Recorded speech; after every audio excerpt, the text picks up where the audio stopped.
Alright. Well, I am in the midst of repairing an extension cord.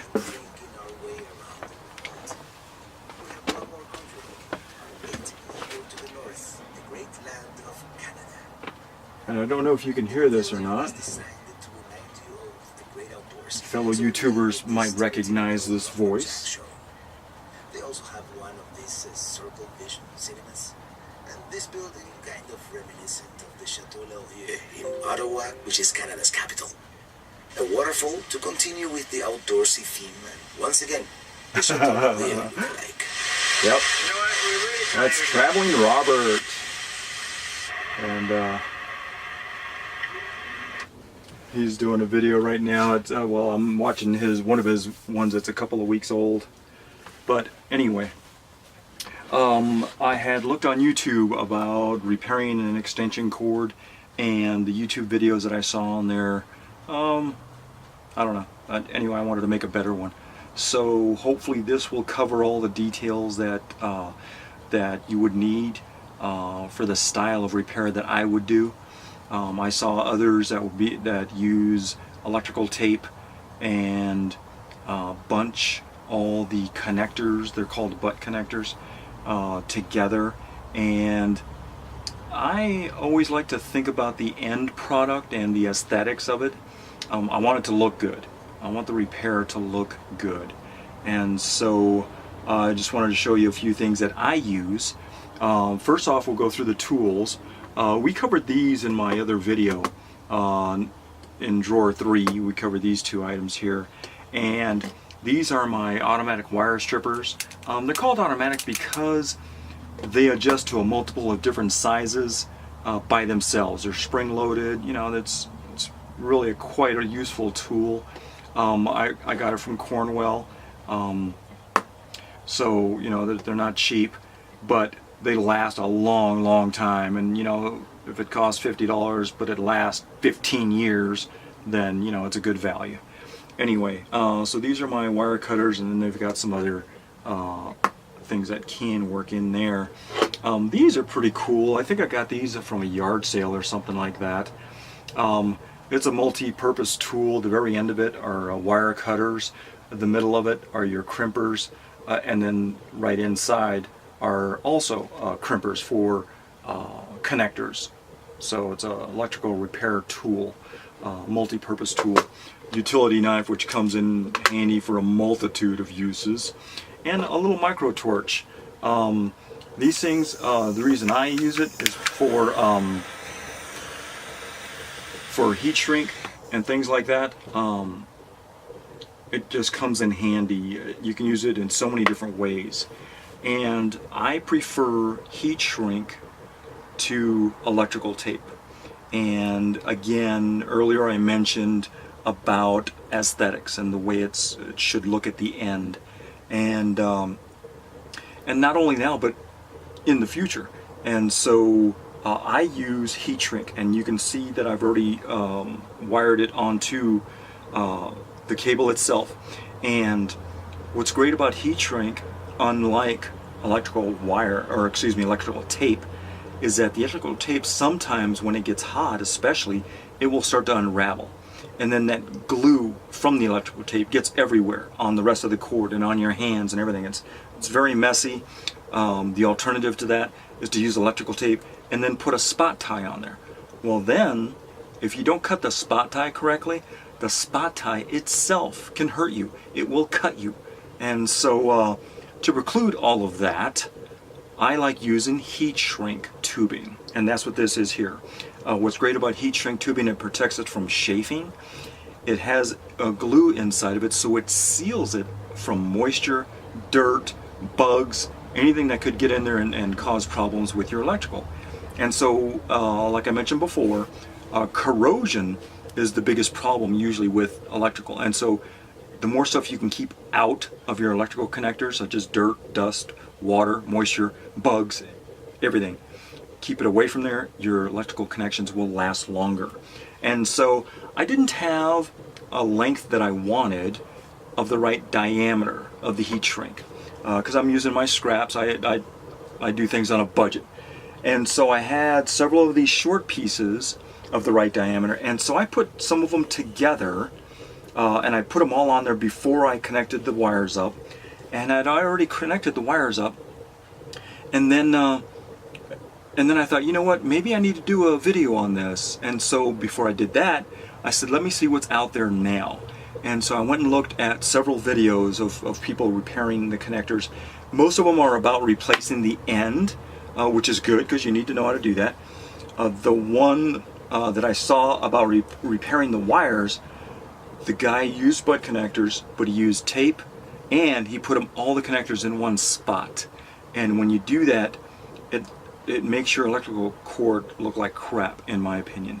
And so what I do is well, let me show you. What I do is I strip off more of the cord itself, the outer insulation, and then what that does for me is it allows me to cut the wires at different lengths, okay? And that in turn allows me to put the butt connectors in different places. So when you can stagger your butt connectors, the cord itself lays flatter, okay? So when it lays flatter, it's easier to put your heat shrink tubing over it, okay? And so that was my plan. So on top of that, to make sure that the wires are insulated from each other, is I put one piece of heat shrink on the center connector, and it's going to have enough insulation where it'll keep all three connectors away from each other. So even if it does get run over or whatever, it'll still they'll still be protected from each other and not cause a short, okay? So there's several ways to do this. I like using this right here. Some people use a heat gun, which is okay. There's nothing wrong with that. The thing about an open flame is you just have to be careful. Your cable is sensitive to many things, and this takes practice just like anything else. And so what you want to do is you want to heat shrink your tubing. Now what I can do also is I can actually use a tool and actually separate it from the rest of the wires, okay? And I can do that. But what's neat about this is that even these blue connectors, they shrink down a little bit also. And so I want to heat them all up, and basically just not real hot, obviously, but just enough to shrink them down, just a tiny bit. And what that's going to do is it's going to allow me to put the heat shrink over the whole assembly, okay? And so here again, like I said, this stuff is somewhat sensitive, and you can see that it shrank down over this center connector quite readily. There's no problem there at all. You see that? You can see where the butt connector is in the middle, and that's where you want it, okay? So when you're working with heat shrink, they're obviously sensitive to heat. So what you also want to do is once you've used your heat gun, you want to give it a few minutes to cool, because you don't want the heat from this to start shrinking your tube before you want it to. So it's all in the timing, okay? So we'll give that a couple minutes to cool. I need to shut off my coffee because I was making a second cup of coffee for me. So we'll turn that off. I have a propane stove that works fantastic here in my motorhome. And I love these little tables. Gosh, they are so handy. I had taken out my dining set and put in my toolbox, and so I don't have a dining set, and so this is my dining set right here. Anyway, so as you can see, the staggered work just fine. Sometimes I like to give the cables a twist, just to, I don't even know why, it just seems more uniform. Here again, it just looks better at the end. So I think it's pretty cool now, so I can slide my heat shrink over it without any issue. Now if you notice, I've got 3 short pieces on here, and I probably should have put this one in the middle, but that's okay. I'm not going to worry about that. They're all going to do the same job. I hope it goes over this assembly. I haven't tried it yet, so this is going to be the first try to see if it even goes over there. I hope it does. And it's funny because with heat shrink, you want it to fit really, really tight. Not super tight, but you do want it to be snug. And that's another reason why you want your connections staggered, because when they're staggered, they take up a lot less room, and you can see it's moving very slowly.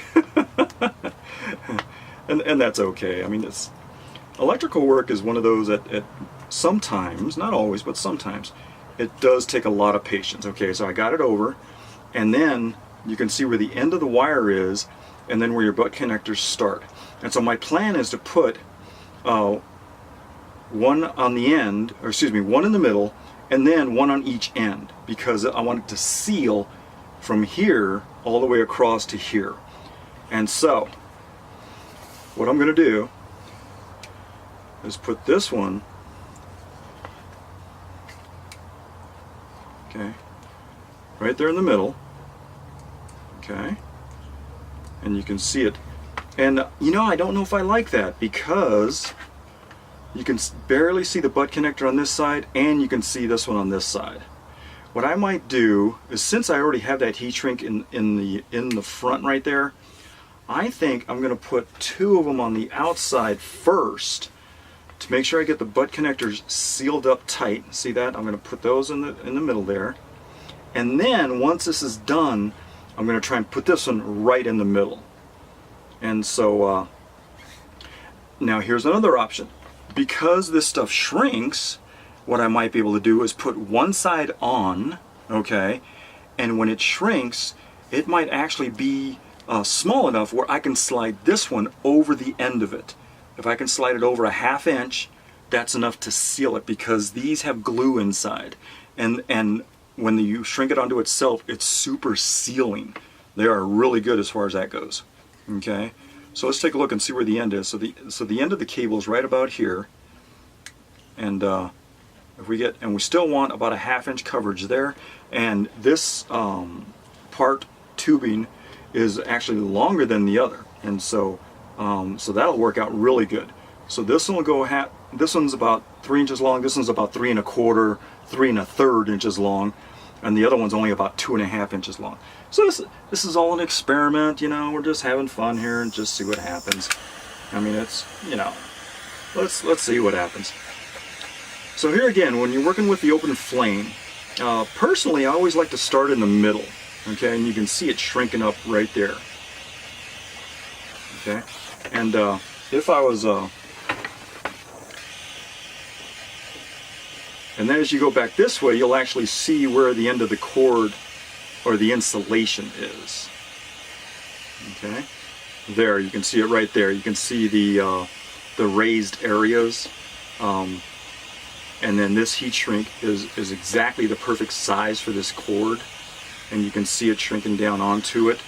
And but here again, this stuff is sensitive, so you keep your flame moving, all right, and you want to do it just enough to shrink what you're shrinking, okay, and then let it rest for a little bit. Okay, so then turn that puppy off, and so there's the first part of it. You can see, and I'll use another piece of shrink tubing here. The outer insulation is here, and you can see it continues on about a 1/2 inch, which is a good distance for insulating water, insulated, or to seal, keep the water out, things like that. And like I said, it does have glue in it, so it will stick. And then shrink even smaller where the wires are, and then you can see where the butt connector is. Okay, because you can see the bump in it right there. Excuse me. And then my wires continue on. The center butt connectors underneath this piece of insulation and this one now. And then your other butt connectors down here, the blue one. And Now my next piece of insulation will go over all of this and over this, maybe a 1/2 inch. That's what the plan is. And if that works, then I'll take this one and slide it over, and I don't know if I want to take it from here further over or if I want to take it from back here and just reseal this area. I mean, you have options. And that's one thing I love about this heat shrink stuff. It's just, it gives you so many options, okay? Still a little warm. Okay, so the end of it's back here. I think we have enough to go about a 1/4 inch over that one that's right there. So we'll see if it'll go over. It may or may not.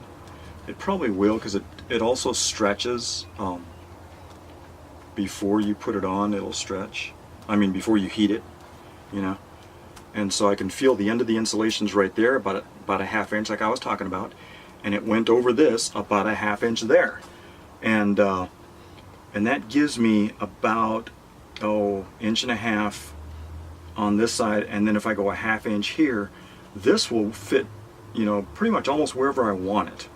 And so I'm probably going to put it about halfway onto the insulation here, about a 1/4 inch right in the middle, and then run it all the way until it touches this one. And that way, yeah, that's nice. I feel the insulation right there. Yeah, I think that's good. Back it up just a tiny bit. Sometimes I get very detail oriented. Sometimes, not always. Oops, let's see. So let's try this again and we'll see how it goes. Here again, keep in mind that you want to keep your flame moving. You don't ever want it to sit in one spot. And like I said, I always start in the middle. I don't know why, that's just me. I don't know if they might have taught me that in the Navy and I just remembered it. I don't know. So anyway, so here again, you can see that little piece where the insulation kind of starts and so on. And now we'll go the other way, and it's double insulating what's already there, okay? And there you can see where it marries up with the first one I put on, okay? And here again, they're glue also, and so they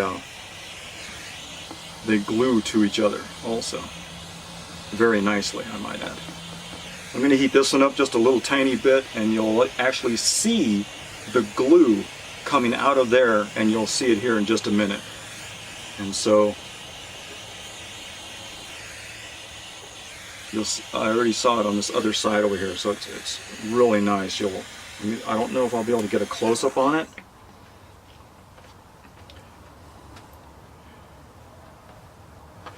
The rest of the extension cord's down here.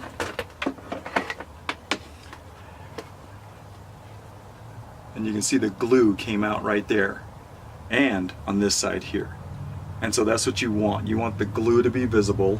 It's even visible in the center right there also. And I'd rather do this. You don't have to put spot ties on it. You don't have to worry about the tape coming unglued later on, especially due to hot weather. There's just a whole bunch of advantages to doing it this way. I wish I would have had the right length. And then what I would have done is I would have put this size on the entire length, and then I would have had a bigger size and put a second sheet over it. And so that would have been ideal, but I just didn't have those particular sizes available to me at the moment. And you know, and here again, this is not for any type of commercial use. This is just for, you know, using it around my motorhome when I'm, you know, needing to use my jigsaw or my power saw or whatever. And so,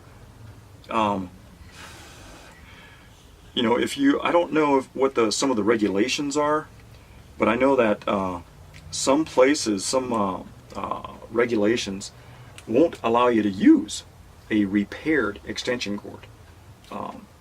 You know, like if you're working a union job, let's say, as an electrician or as a construction person, they may not want you to use a repaired extension cord. and that's the way some people are not people, but companies or regulations. It might be,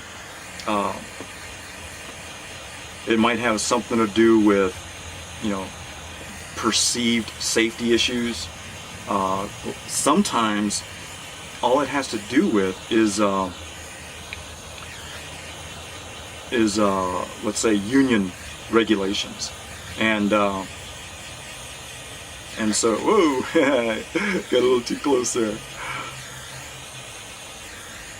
Okay, and so if I had all the right sizes, it would look even better than this. Because like I said, I would use one piece on the inside and then even a longer piece on the outside, and it would look like brand new.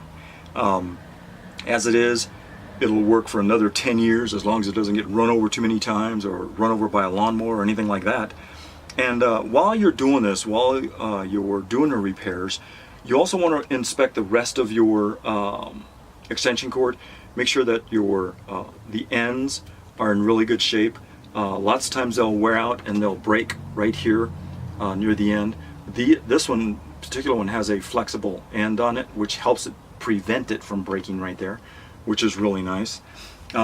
Next thing I'm going to do is take a wet rag with some dish soap or whatever and go over the whole cord and just make sure there's no other cuts on the cord. If they're minor cuts, you can just put some either electrical tape, or they sell what's called liquid electric tape, and it's basically you use it like a paintbrush and you would paint a tiny bit on there. If you have anything like that that you think has cut through the insulation. If it's just scuffed up, that's normal wear and tear, but you just don't want any slices in the outer insulation, and you certainly don't want any to go through the outer and the inner insulation on any of the wires, and so you want to look for that. Anyway, so I just wanted to make this to let you guys know that there's a different way to fix extension cords. You don't have to replace them all the time. The other alternative that I was looking into was, because this end is so short, I could have just bought a new end and put it on here, but the one that they had was a cheap piece of crap that was made from China, and it was $5, over $5, and it was all plastic. It was garbage. This one is rubber. It's really nice rubber, and I'm like, I'm not spending $5 or $6 on a piece of crap, you know, that is so much less of a quality than what I have here. And so I decided to go ahead and fix it. I mean, it's not that hard. You know, take me 15-20 minutes. Longer to make a video, but that's okay. There's nothing wrong with that. So anyway, so now I have a fully functioning extension cord that my daughter gave me because it was broken, and now it's not broken. And so, hey, I just saved myself $15 or $20 on an extension cord. So if you have any questions, please feel free to email me. I am Joe on the Go RV Tech, and let me know what you like, what you don't like. Hey, anyway, happy RVing and safe travels. Don't forget to subscribe and share and like, of course. Thank you. Talk to you guys later.